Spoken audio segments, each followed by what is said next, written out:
was thinking this morning, Dad and I both had something very in common happen this week where we'd hoped to get a change of scenery in our workplace, and we both got the exact same email that says, "Thank you for taking the time to interview with our panel. If another person has accepted the position, we encourage you to try again." And it's one of those, you can only read the same scripted email over and over again before you think, no. But where my head did go after getting that was back to this text, mainly because my thought was perhaps the reason why God won't let us move beyond stagnation is because we are in a spot that is perfect, as it were, to watch.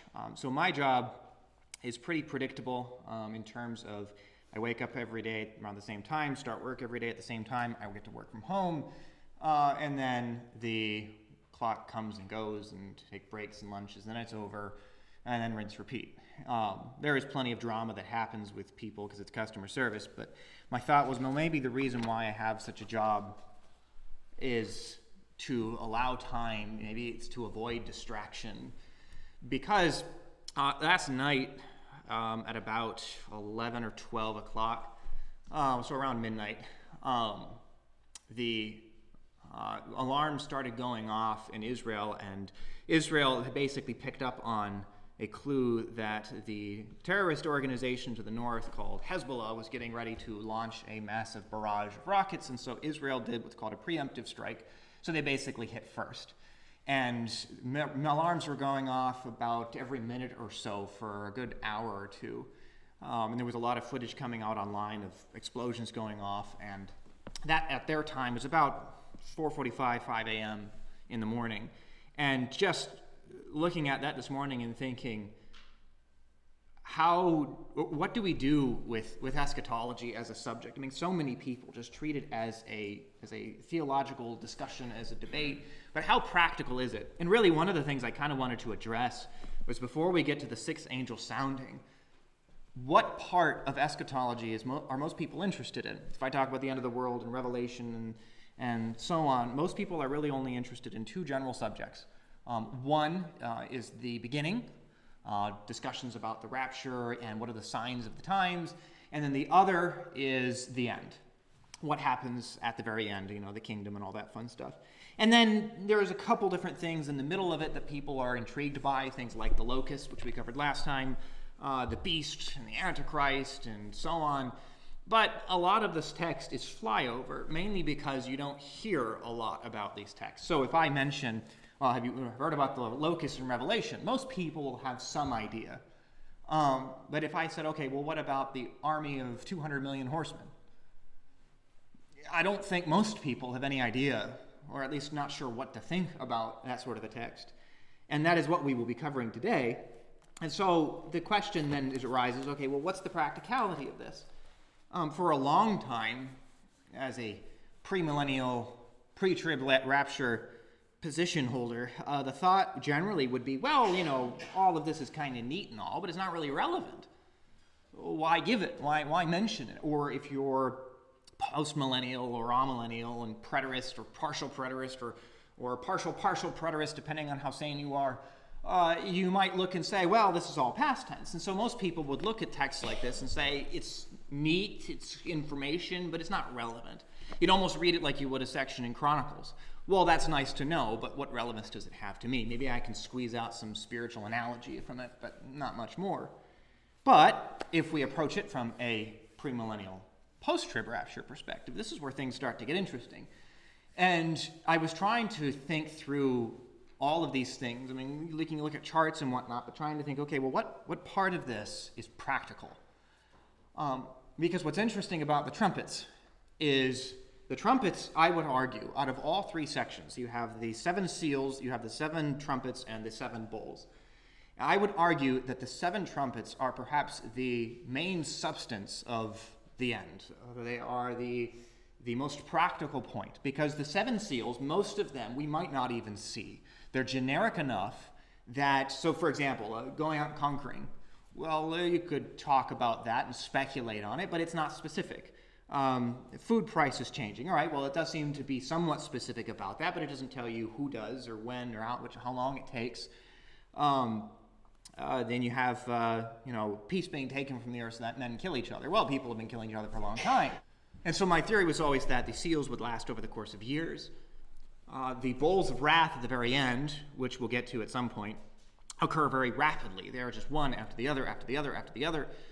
And while they're very, very bad, they happen very, very quickly. But the trumpets are like a combination of both, where they occur over the course of months. So they're not instantaneous, one right after the other, but they are severe. And looking to that question of practicality, which section of eschatology, of Revelation, does Paul reference in 1 Corinthians 15? He doesn't mention seals, he doesn't mention bowls of judgment, he doesn't mention Armageddon or the Antichrist or any of that fun stuff. He mentions the trumpet, the last trumpet. And we know that there are 7 trumpets in total. And if the last trumpet is the one that Paul looked to as the moment at which the mystery of the resurrection is visualized, the moment that we are gathered together, if we look at the last trumpet as the culmination of everything, and as we will get into in the next chapter here in Revelation 10, the last trumpet is the conclusion, as the angel will say, the finishing of the mystery of God. And that in and of itself should tell you the scale and the importance of the trumpets. And it's easy to read through them and say, well, okay, there's that, but it doesn't say a lot. 1/3 of the earth is burned up, and the trees and the grass and so on, and then it moves on to the next. 1/3 of the ocean is turned to blood, 1/3 of the springs and the rivers are poisoned, and it's just one right after the other. And you would think that sort of conciseness is what makes it kind of a flyover text. I don't know how much theological speculation you could get into over that sort of a text. But what if its conciseness, its precision, and its almost plainness is to show that you're no longer in the realm of theological speculation or writing books and commentaries. When you are in the days of those trumpets, it is just practical fulfillment. It is just this happens, and this happens, and this happens, and this happens.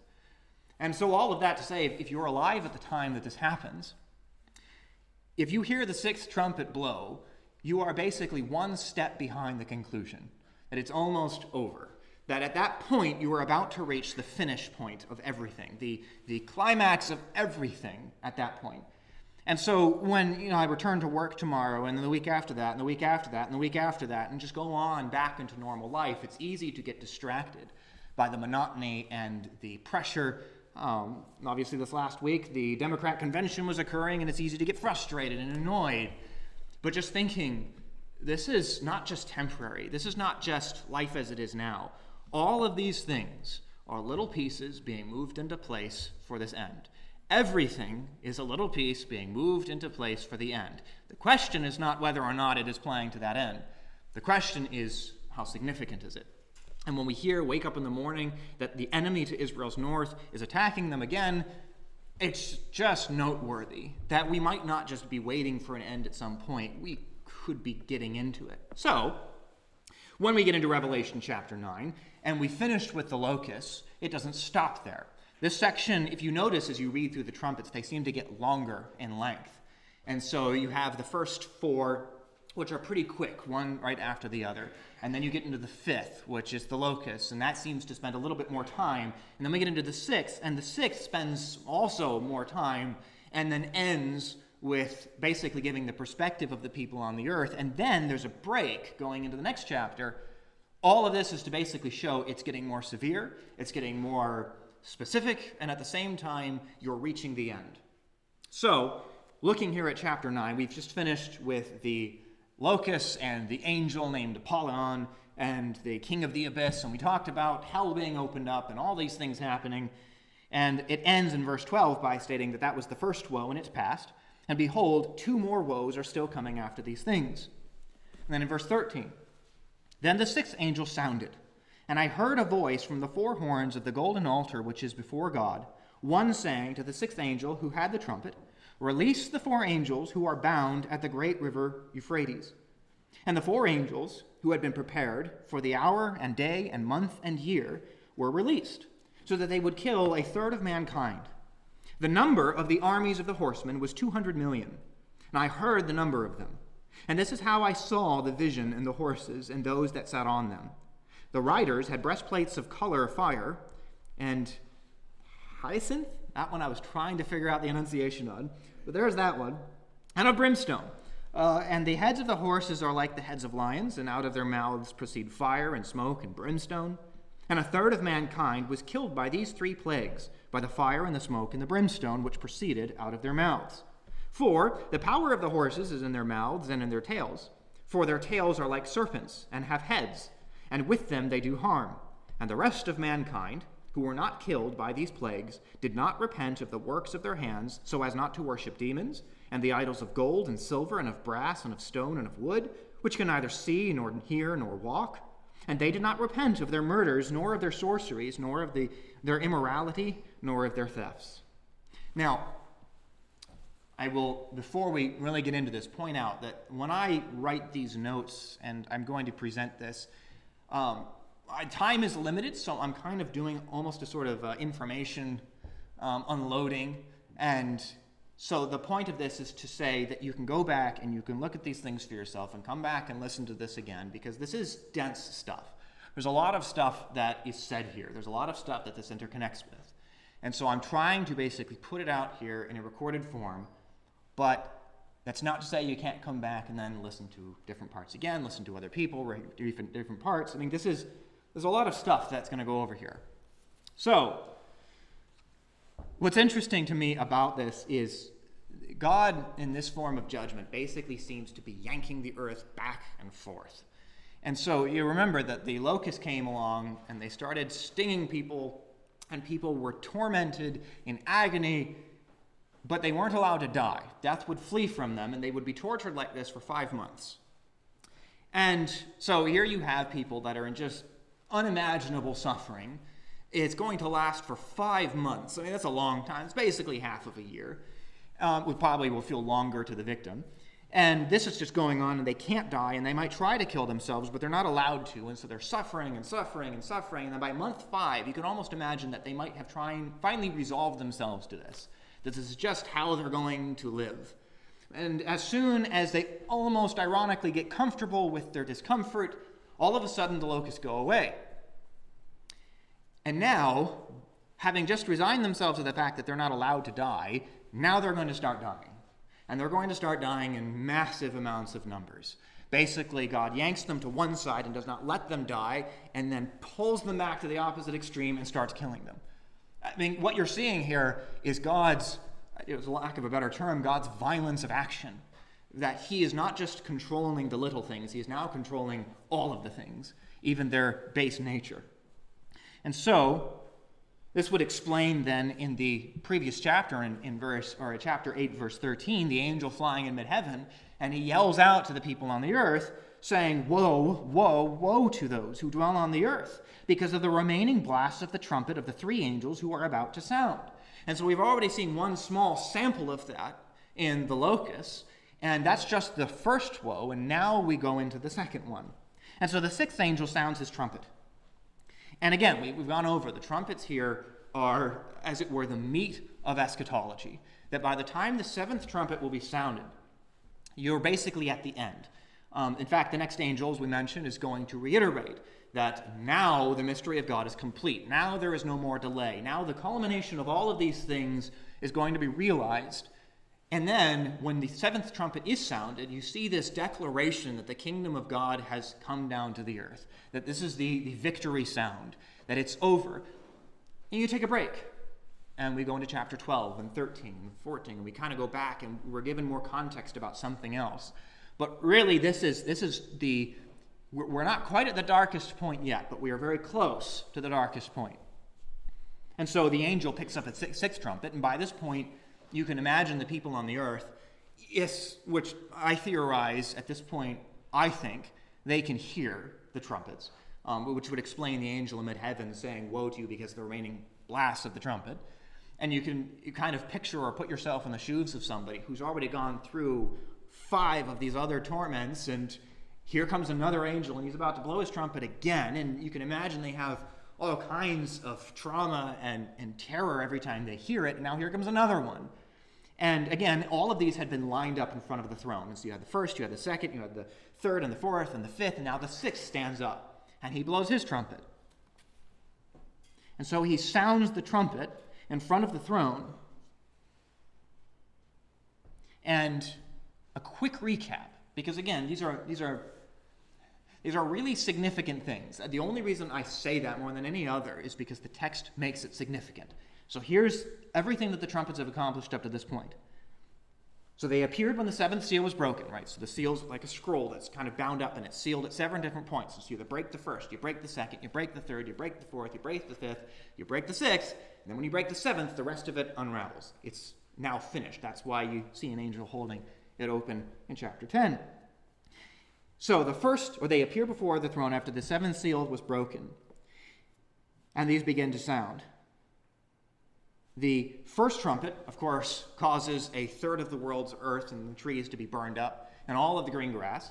The second turns a third of the ocean into blood. The third poisons the rivers and the springs of the fresh water and kills people by that poison. The fourth one sounds, and the lights are darkened. The luminaries dwindle, as it were.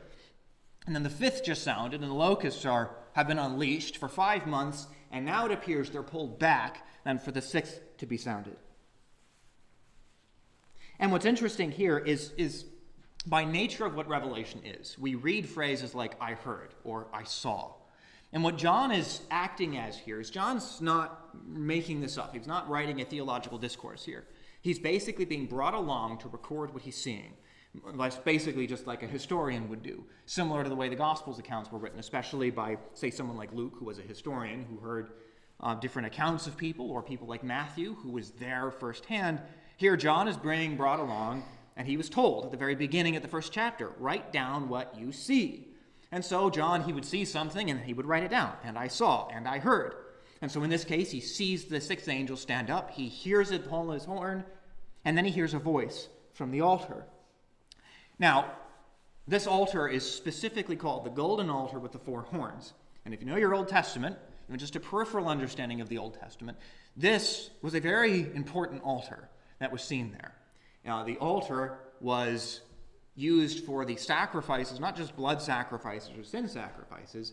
This was the altar that would be used for Aaron and his sons so that they could be purified to perform their priestly duties. So in other words, it's a very important altar.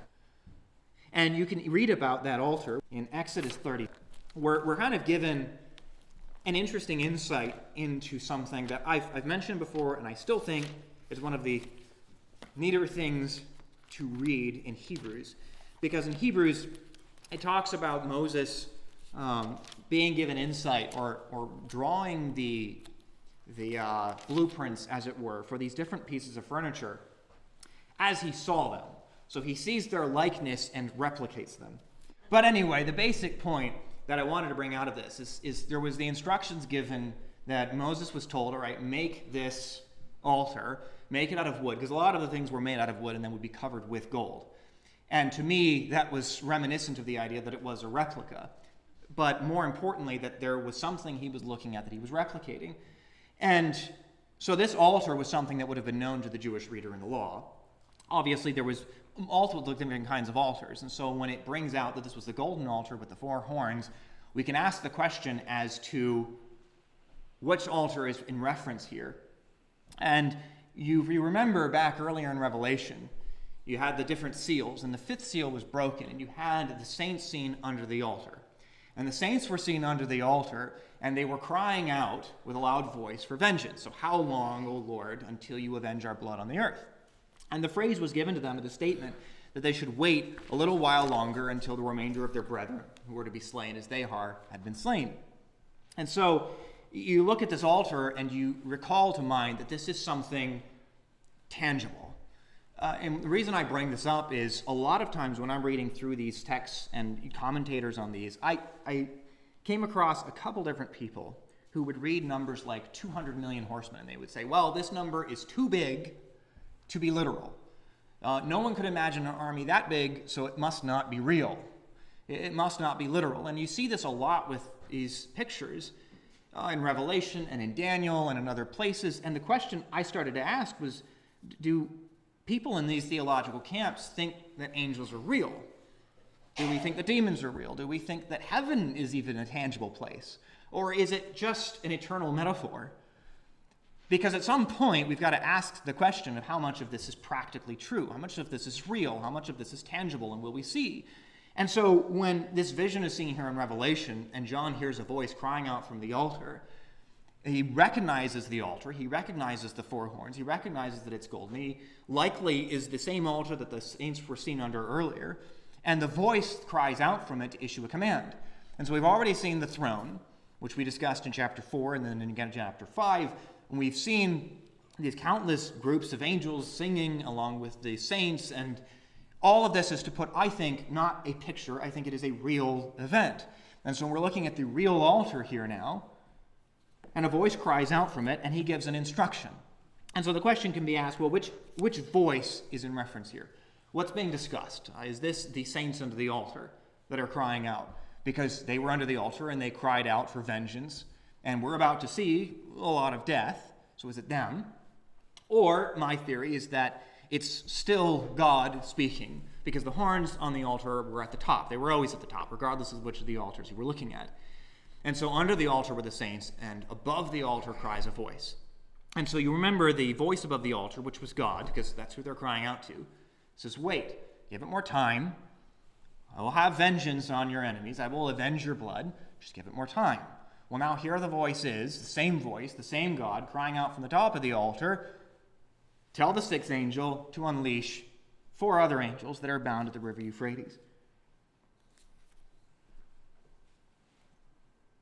And, adding a little note here, a vision is just a revelation from God regarding something which needs to be shown to the prophet, as God's revelation is not merely theological, as though it's just intellectual thought and speculation, but rather it tends to be far more practical than people would give it credit for. It would also stand to reason that if God wanted to show John the events which would occur in the end, he would show it to him. This then explains the instruction God is given to write what he sees. If Revelation is a narrative text, like the Gospels, then it would make sense for John to write it down as a sort of future historian. This is similar to Daniel, who also writes what he sees and hears, including the events that occurred in Babylon at the time of the exile. Add to this context the fact that the events revealed are mostly practical events. For example, they did this, or the number of these things were burned up. This person did this, and this person said this, and this person has a measuring rod, and it's just a series of events happening that he's recording. Add to that, and you can see that this is a revelation from God given to John to write down as a series of events and explanations, all of which are from the perspective of heaven. And to those who would argue that this is therefore mere analogy, because it's in heaven and because you see representations of things, and so therefore the whole thing must be analogy, to those who would argue that it is mere analogy, you would then also need to argue that any such revelation is mere analogy, such as Job 1, where Satan stands before God and is permitted to test Job, or 1 Kings 22, where the Spirit offers to go down and deceive the prophets of Israel's king to make him go to war. Those would also need to be mere analogy. And any representation, even Jesus casting out demons, is probably analogy. I mean, at a certain point, we have to decide that this is practically real. You also rob yourself of any basis to speculation on the nature of heaven itself, because if every revelation of heaven we have is analogous, then I have no idea what your speculation of heaven even is, if it's even real. If every insight we are given into the afterlife is a mere picture, then I don't know what you expect when you get beyond the veil of death. Just living as an analogy? No, we will treat this as it is given. John sees and hears real events and records them as he is instructed to, with the understanding that these are from the perspective of heaven looking down on the earth. From them, we can deduce what the earth is experiencing without robbing the practicality of our understanding of how heaven functions. This is how heaven actually works. And I was talking, when I mentioned last time, hell may very well be underneath us, then it would stand to reason that heaven is above us. And not just above us. We understand that the universe is a created thing. We understand that the universe is not infinite, that it has borders. Now, they're well beyond our ability to perceive them at this point, but it has borders, it has limitations. And so, if hell is a real place, and hell is a tangible place, And heaven is a real place, and heaven is a tangible place, and we see people traveling between them. You have in Daniel, he's told that the angel who was going to give him the response had a delay in his way of giving the response directly from God. We see Lazarus being carried off into heaven there in Luke 16. We have illustrations of these being tangible places. Well, why harp on this point? Why am I hammering away at this point? Not just because it annoys me that people can't seem to take it straightforward, but because we have, and this is something I'm going to get into here in a minute here, we have a benefit of taking these things plainly. We have a benefit of not just staying in analogy, that we can see real life equivalent of these things, which we'll get into in a minute. So real quick, the golden altar, we've seen that. Moses describes it as made out of wood and covered in gold, being similar to the ark. As valuable as the Ark of the Covenant was, it was still made out of wood and then covered in gold.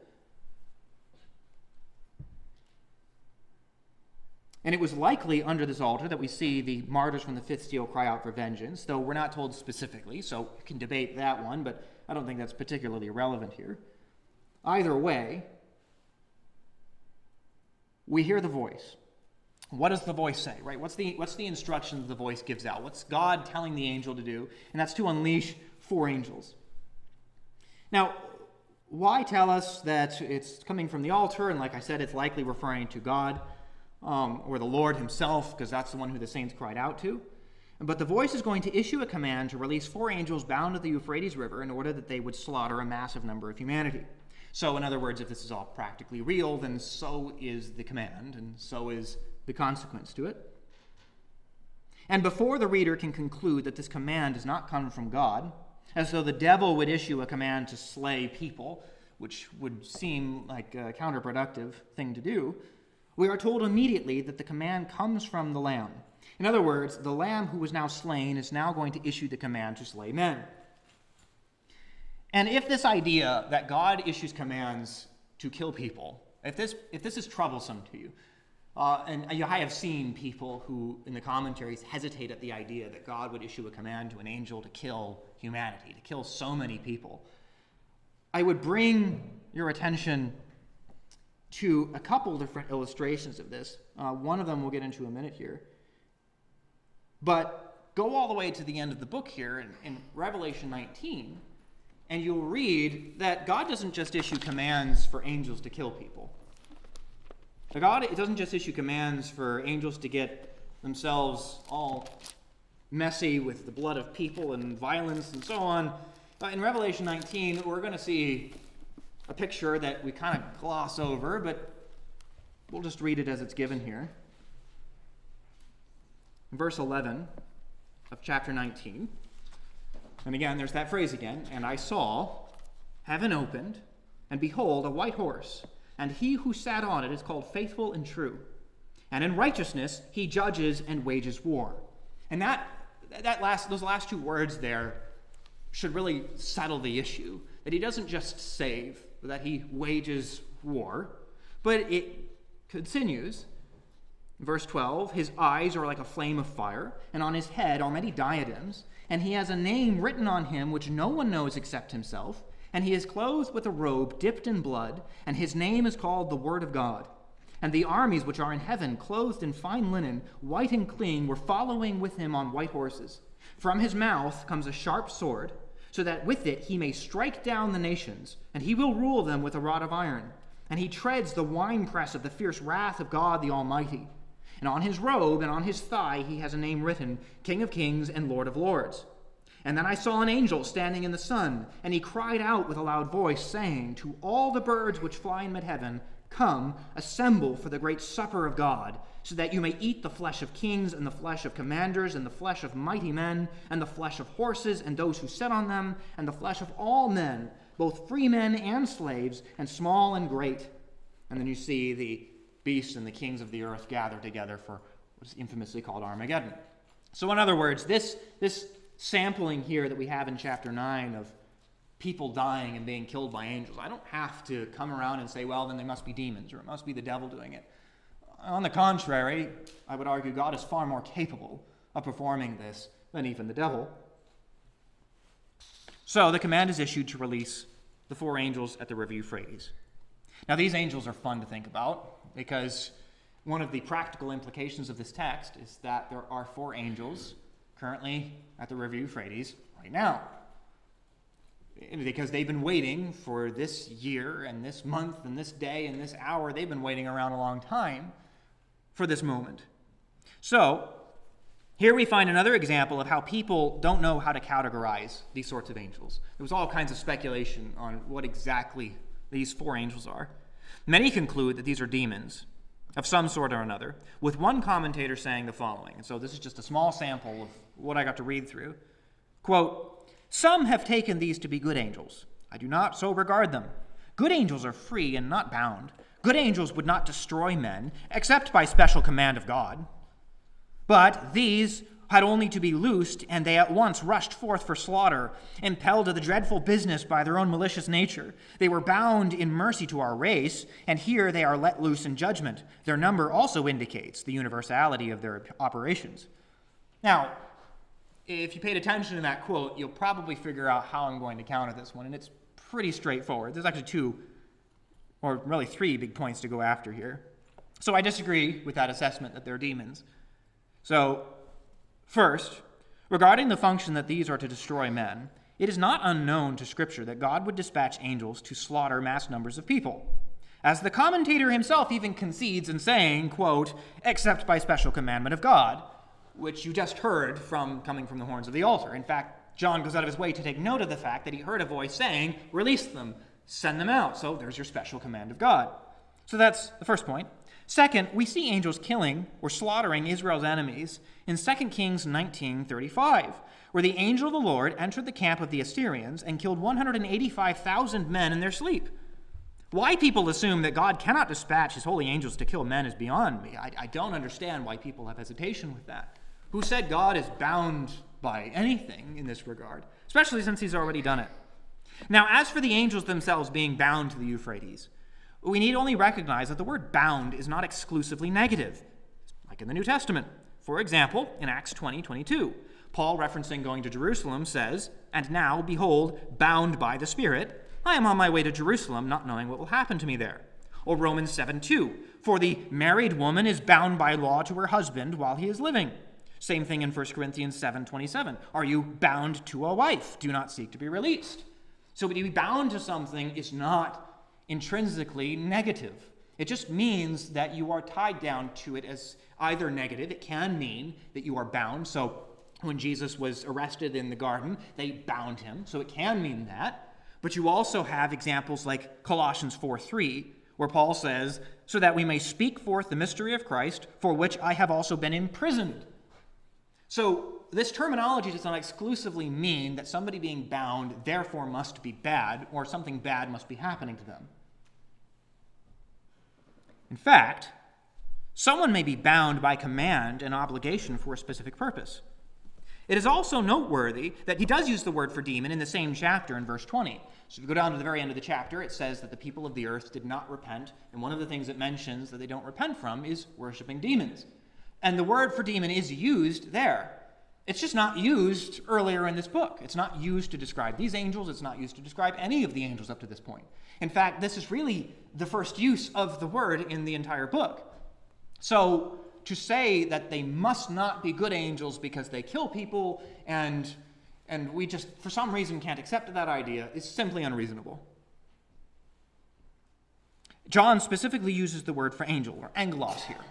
It's the same word that he used to describe the angel who blows the 6th trumpet, the same word that was used to describe the angel earlier in the previous trumpet who holds the key over the abyss.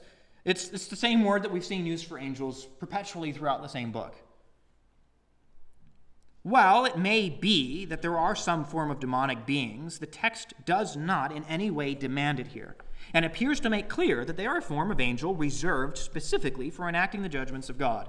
This is reinforced by the timing of their unleashing, that they are not unleashed until God issues that special command and says, let them go at it. These have been reserved for this exact time.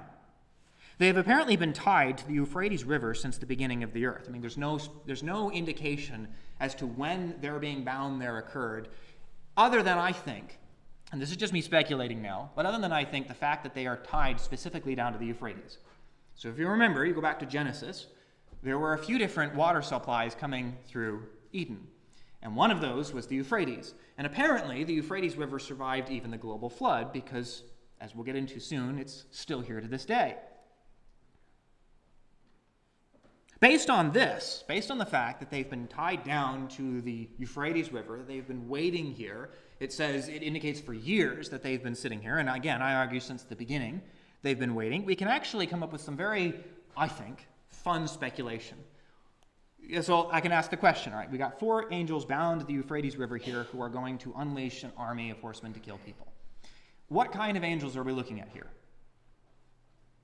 Well, the last time we saw Eden, God stationed a cherub at the entry to make sure nobody got back in. Right? Remember, he put the cherub at the entryway and gave him a sword that swung around in all directions, and we discussed that cherub back in chapter 4, because we saw a cherub surrounding the throne, and they have eyes all around, which makes sense why they are given a sword that can go all around. There are 360 degrees of security coverage.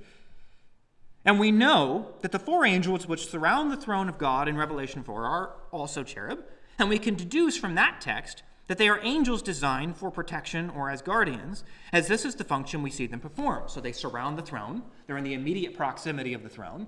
We see them assigned to guard the entrance to the Garden of Eden. So we can see that that's their function. These 4 angels around the throne are there day and night, saying the same things over and over, up until the Lamb appears to take the scroll. You can therefore determine that these angels, as cherub, serve very specific functions of protection for a determined amount of time until a moment that they are waiting for appears, which literally changes their tune.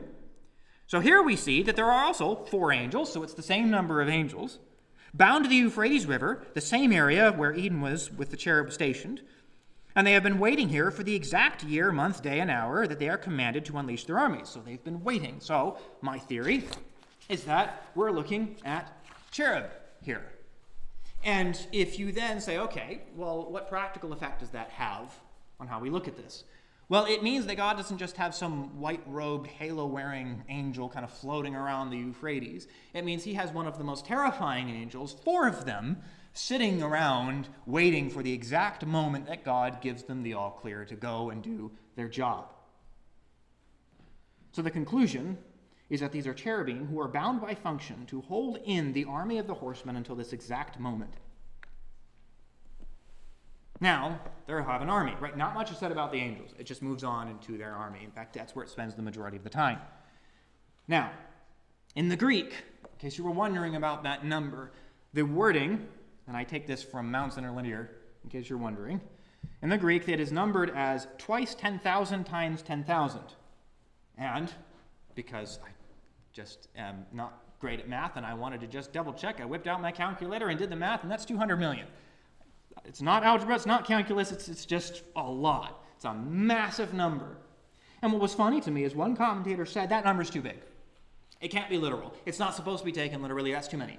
There are 8 billion people alive in the earth right now. There are 8 billion people alive. 200 million is a small fraction of that. So this idea that no army could ever be mustered of that size is absurd.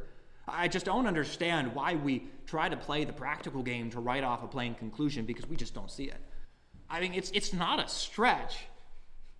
But anyway, are they human? Are they demon? Or are they angels? Right? So we've established that there are 4 cherub angels around the Euphrates River, but they're holding in this army. So what do the army comprise of? This is where it gets interesting, as we have now reached a point in human history where such a mass of people could be collected, as there are over 800 billion people in the world right now, like we just discussed. However, the description of these appears to make it pretty clear that they are angelic, as again, the word for demon is still not used. So, while that might seem disappointing, then we don't have that picture that some people have drawn up of demons roaming around the earth and killing people. Well, I think it gets more interesting. So we've discussed the type of angel that is at the Euphrates. Well, let's discuss this type of angel. If I use the word horseman, it should ring a bell. Oddly enough, these are not the first horsemen we've seen in Revelation. We already saw the 4 horsemen of the apocalypse, as they are affectionately called, in Revelation 6. who were sent out to get the world ready for the judgments which we are now seeing here, we also briefly looked at similar horsemen in Zechariah's vision, indicating that horsemen are another type of angelic being who serve the purpose of carrying out practical commands on the earth. So in Zechariah, the command is issued from the throne, sending out these different horsemen to go patrol the earth, and the horsemen came back and they gave a report saying the earth is at peace. Everything's all right, it's calm. That's what their report was. They were just sent out to kind of patrol the area. So we see they have a practical function. These are capable of, at least by command, changing governmental structure, the white horse, economy, the black horse. They can take peace from the earth so that people kill each other, the red horse, and they can kill 1/4 of the earth's population with Hades in tow, the pale green horse. So it is no stretch to say that a massive number of these horsemen could be unleashed here. The idea that there are angelic horsemen that are capable of killing mass numbers of people, in fact, this exact number, is perfectly in line with the context. Now, these horses have a different description than the others. So we can see that apparently God has broken them down to coordinate them by color. Right? You have the red, the white, the green, and if you go back in Zechariah, he even mentions some others.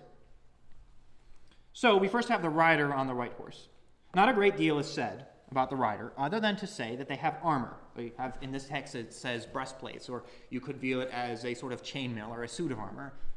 But they have armor. And it describes the color of the armor. And the colors, the colors, you could try to go, well, this represents this, and this represents that. Again, it just doesn't do that. All it's telling you is they have a breastplate, and here are the colors of their armor. And so that, you could say, is similar to the colors of, say, the New Jerusalem. It talks about the colors of the walls and the gates and the pearls and the streets, and that's aesthetic. It's okay to just be a description. That's not what stood out to me regarding the armor, though. Much like the locusts which had preceded them, it is apparently expected that their victims will try to fight back. It's generally why you wear armor, unless it's ceremonial. We know that the riders of the horsemen in Revelation 6 were tasked with specific actions. So they are not absent-minded drivers, not some mindless robot or zombie running on the earth just doing random things. They're apparently intelligent, they're assigned tasks, and they go out and they do them. So we know they're not absent-minded drivers, but rather they are the ones who determine who to attack and how. So God says from the altar to the sixth angel, go to the river, or go to the Euphrates to the 4 angels that are bound there, tell them to unleash the horsemen, and the horsemen will get to decide how and when they execute this judgment. However, we can then look at the horses, and that's where the majority of the description is seen. And this one, I have a picture that we'll get to, and believe me, we will get to this in a second here. I'm just about done with my notes here. There is a description of these that I actually found a pretty good representation of to kind of give an idea. These are not like the other horses that we saw earlier. More details are given regarding these horses, indicating that the horsemen are steering the vessels of judgment. Like the locusts, these are rather unnatural-looking beasts, and like the locusts, they have mouths like lions, which, when you discuss that text, indicates that unlike locusts and unlike horses, these aren't vegetarian. So they have mouths like lions, predatory teeth, and like the locusts, these are not like their natural counterparts. These apparently target specifically fleshly beings. However, unlike the locusts, these are not only permitted to kill people, that's exactly what they're told to do. They are told to kill people, the means of which are as follows: fire, smoke, and brimstone. Where the locusts cause agonizing pain after they stun their victims, but did not result in death, these simply appear to just burn the victim alive. This fire is referred to as a plague, or more specifically, a wound or a calamity. In other words, if you were to happen upon the body of their victims, you would see their wounds showing that they were killed by means of fire and the smoke which resulted from it. So in other words, charred people is the idea here. That's why it talks about the plagues. We think plagues like sickness, but really the underlying word can mean any number of different wounds or some sort of infliction of pain. And so when it says that the fire and the smoke and the brimstone are the plagues by which they judge or kill people on the earth, it's pretty self-explanatory. The wording may also imply that they launched the fire, and this one I thought was interesting. One of the commentators pointed out that the mention of the smoke and the sulfur or the brimstone could be similar to, as he gave the illustration, artillery, where you launch, as it were, the initial explosive projectile, and following behind it are smoke and sulfur, and that results in the explosion. I just thought that was kind of neat. But that's the entire side point. It is also noted that the color of the armor of their riders reflects the fiery nature of their horses, showing that this is indeed a judgment of flame. This would be perfectly in line with the earlier trumpet, which burned up a third of the earth. Only now it is the people who are being burned. And then, if that wasn't bad enough, that you have a horse going around and burning people alive, well, what if you could get around it? What if you could try to hide behind the horse? I just thought it is fascinating to look at how God designs angels for judgment. Well, if you were to go to the other side of the horse, you would see its tail, but you would not see what you would expect to see on a horse. They are said to look like the heads of snakes, meaning that they are effectively able to attack from any angle. Similar to the cherubim, which are surrounded with eyes so as to survey everywhere around them, so these are able to strike you no matter what side of them you face. So in other words, these guys are just brutally efficient at their job. And then I did the math. I was in the car with Mike yesterday and decided to pull out the calculator. If there are approximately, because we know that after the fourth seal, 1/4 of the Earth's population dies. Right? So we did the math last time. That's about 2 billion people. So that means the population at this time would be roughly 6 billion. Right, so we know then that they kill 1/3 of the earth. Well, that math, oddly enough, comes out to another 2 billion, which I think is interesting, but it's another 2 billion. So if you take 2 billion casualties and you divide it by 200 million horsemen, that means you get an even number of, shall we say, victims per horseman. So each horseman will be capable of killing 10 people per, and that would even it out to the exact number. And so my point with bringing all this up, and the way that the text brings it up, is it's just telling you exactly how they're going to do what they're going to do. And these plagues effectively kill 1/3 of mankind, and we've already discussed that number, and I just think it's interesting that if this were to happen today, the number would equate to 2 billion during the fourth seal, and again 2 billion at this point. It would be the exact same number, even though they're different fractions. Just fun coincidence. So, now getting into our slides here. So we've discussed this chart before. We've discussed this point here that we are in the trumpets here. And we'll try to narrow this down like we did before. So we had the fifth trumpet early and we had the sixth. And so just a quick recap of the fifth, we had the angel of the abyss come down with the earth and the keys to Hades. He opens the door, releases the locusts. They go around stinging people. That lasts for 5 months. And they're not allowed to die. So around with that, that's the fifth trumpet. And that's already bad enough as it is. Now we get to the sixth trumpet. Voice cries out from the altar to release the 4 angels of the Euphrates. In turn, 200 million horsemen, or angelic horsemen, come out and they kill 1/3 of the Earth's population. So at this point, we've already had, at least as of today's numbers, 2 billion people die before this even goes down. Right? That'd be hard enough to deal with just on a logistical level. We've already talked about 1/3 of the Earth being turned to blood and all the life that is in it dying, and so the sea is washing up with dead fish, and the people are dying from drinking fresh water because it's been poisoned, and the sky is darkened, and the day is cut shorter. So it's already bad enough.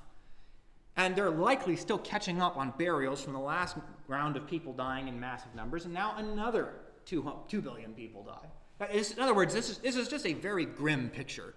And as we reiterated before, if you go back to Isaiah's warning about the day of the Lord, to those who were just super eager for it to happen, just remember that it is a day of wrath. It is a day of dread and darkness and terror. It would be a nasty time to be alive, to be on the wrong side of the gospel here. So, fifth and sixth trumpets, right? So you use a similar chart we had before, catching up to where we were at. This is the way it ended after the first 4 trumpets were blown. So things aren't going too well.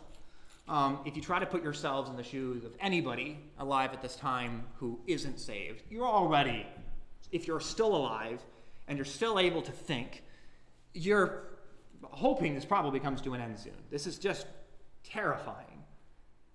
And we still got the other 2 woes to go here. We've seen the locusts come out of the pit. The locusts come flying out and they start torturing people for 5 months. And so this is about the best icon for a locust I could find. Everything else was kind of stretching it, and I didn't want to spend too much time on that one. But anyway, that represents tons of locusts going around the earth. Then they go away after 5 months, and the 4 cherubim at the Euphrates appear. And they are told to unleash their army of horsemen. And here's that illustration I mentioned about the horsemen. And I thought this was based purely on the description. AI wasn't able really to give me a reliable picture, and this one is about probably as close as I could get. And again, they might look far more terrifying than this. But the point is that I think it's interesting. You have a horse, you have a snake, you have a lion. Well, the one who created all of those things is now creating almost an intentional monstrosity to terrify people, I mean, by its design. And imagine 200 million of those just going around the area, just killing people. I mean, there's no other way to put it. The wording here, I'm not going to be able to work around and try to paint a pleasant picture because it's not, and that's not the point. There's a reason the angel in mid-heaven was saying, woe to you on the earth, because there's more coming, and here we are. So, again, I can't really represent 200 million of those, so I just kind of plumped them around there. But the idea is that they're on the earth that we're on now, and they're going around performing their tasks, and as a result, the Earth's population drops by another third, or 2 billion. So effectively, you have now cut the Earth's population in half. Again, based just on today's numbers, so this would be speculation, but I think at this point, pretty good speculation. So the Earth's population has been cut in half, and we're still not done yet. So we go back into here. We had already finished up the first 4 trumpets, and now we can add to that list the 5th and the 6th. There will be a break coming after this. The angel with the little book and his description about the mystery of God, which we will get into next time, at least to some extent. And so going back in, it's just a small fraction of what's going on. And this chart is not done at all. There's plenty more to go in here, but what I did want to do is I would like to show you something, and this is how we'll just end here today. I was working with, I was explaining some of these things to Jillian yesterday, kind of trying to get different thoughts clearer in my head. And I decided I would show you what I showed her because I just think that it's extremely cool. So, Google Earth is a very handy tool. That line right here, this blue that goes all the way over here, and then goes all the way down, all the way over to here, that is the Euphrates River. If you note, if I can do this here, switch over to my fancy tool here. You can see how it gets really thick there and then suddenly gets smaller. A lot of that's trees, by the way. The reason why is because Turkey, I believe it was, had built a massive dam to block off the water, and that caused a lot of political trouble. So that's why it doesn't look as big as it could, but it's still there. The Euphrates River persists. And so if we take this text at face value, that means right now, at that place, somewhere, I couldn't tell you exactly where, there are 4 cherub still waiting, hanging around waiting for the exact moment that they are told to unleash their 200 million horsemen to wreak havoc on the earth. And from what I can tell, and again, this is theological speculation from poking around in other texts, my guess is that the 200 million horsemen don't simply trot around the whole earth. That it would seem to me that they stay within a certain area because Jeremiah seems to allude to the fact that at least Egypt, and likely others, are facing the side effect of this army, or at least some army that comes along to kill them as well. And so my theory is that they come here, and if I can do this right here, if we zoom out, here you have the Euphrates, out of here is Israel, and over here is Egypt. And Egypt is one of those interesting nations that has existed longer than almost any other nation, if not longer than any other nation in history. Egypt preceded Israel, right? You remember Abraham visited Egypt. Egypt has been around for a long time. And Daniel seems to, at least in my mind, refer to Egypt as one of the nations that existed at his time and will exist again in the end. Egypt is also one of the nations that apparently goes into the millennial kingdom because Zechariah talks about how God in the kingdom will mandate that everyone appear for a feast in Jerusalem every year. And he uses an example of Egypt, saying that if they don't, God will prevent rain from falling on them. So Egypt is a place that will apparently persist all the way up into the end, even as it is to this day.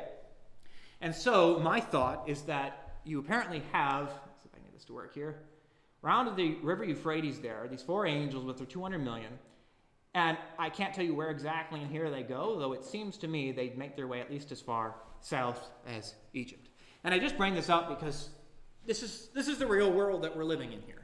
This is the real place. This is a tangible place. And to add another example to that, to kind of skip ahead, if I say the Valley of Megiddo, what do you think of?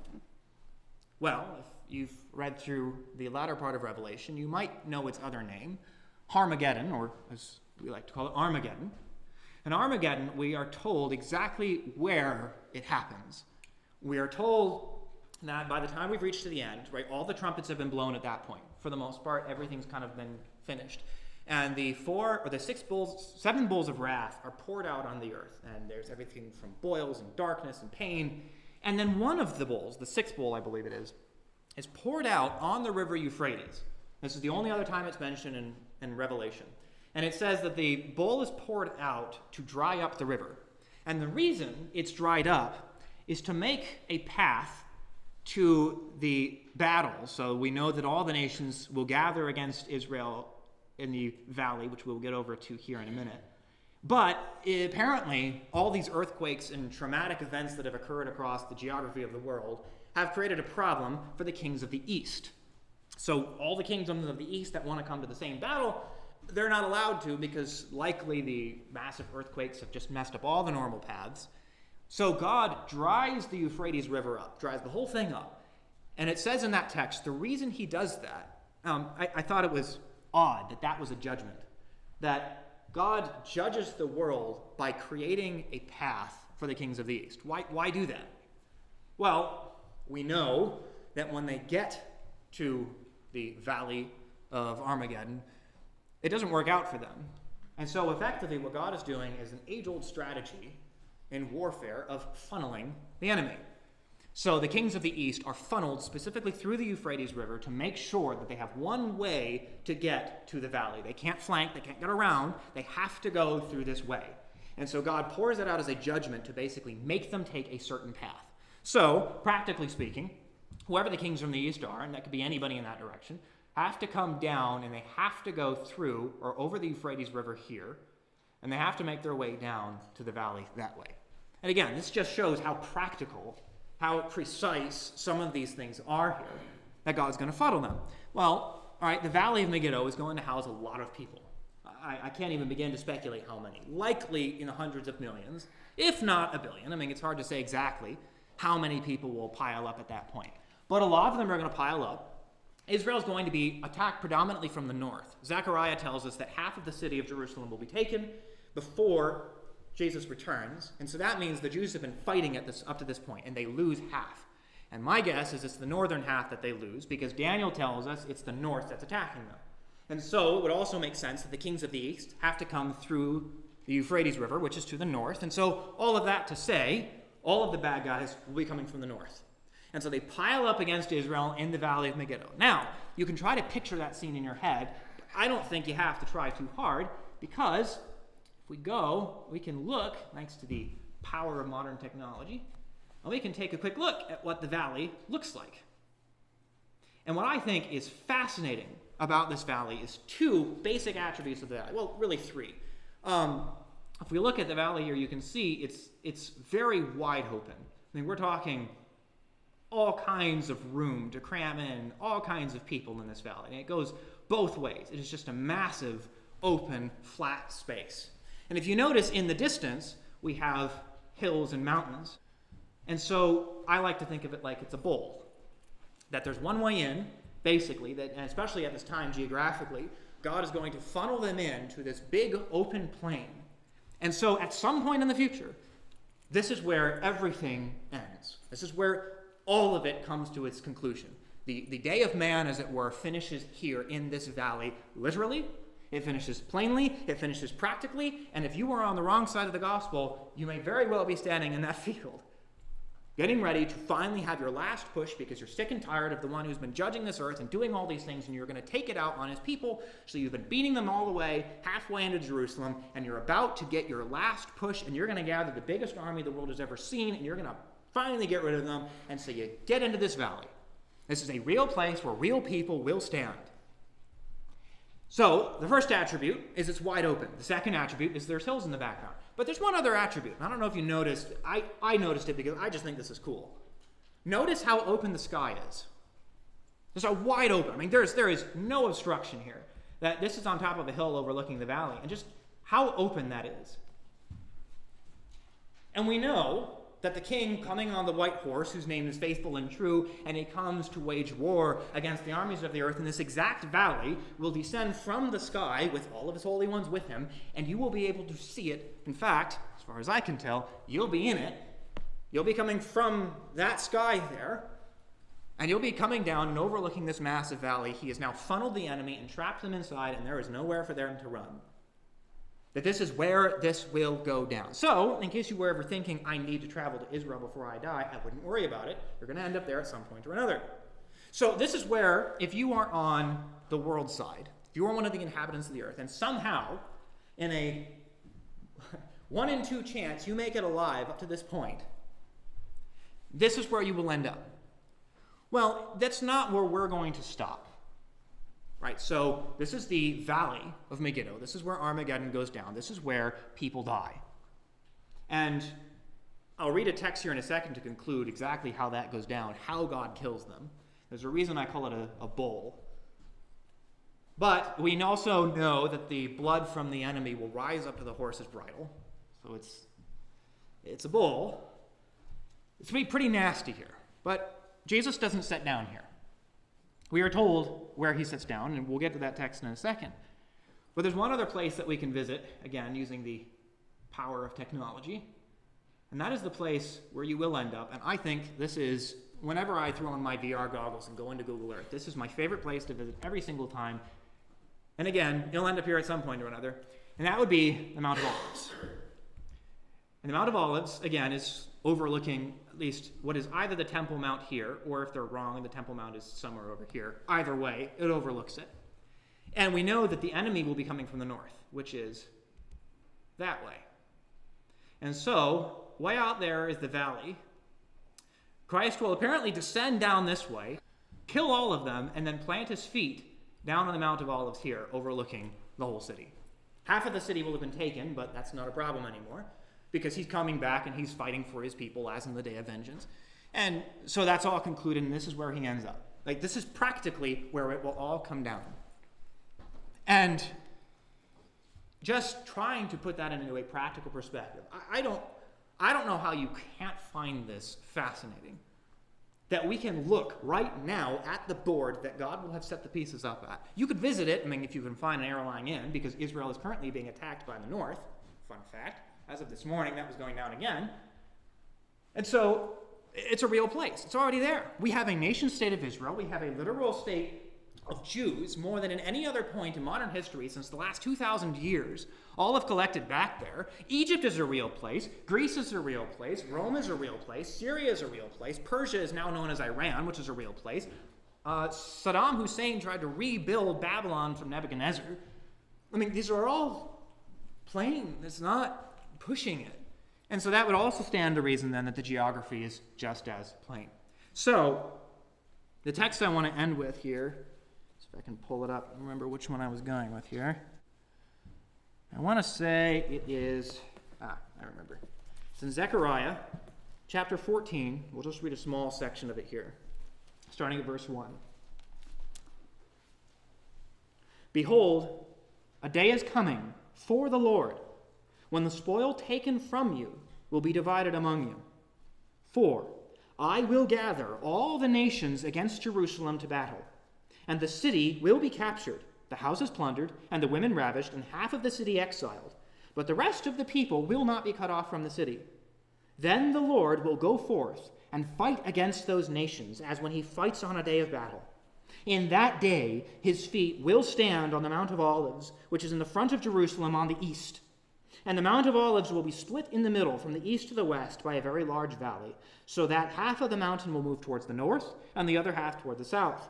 You will flee by the valley of my mountains, for the valley of the mountain will reach to Azel. Yes, you will flee just as you fled before the earthquake in the days of Uzziah, king of Judah. Then the Lord, my God, will come, and all of the holy ones with him. In that day there will be no light.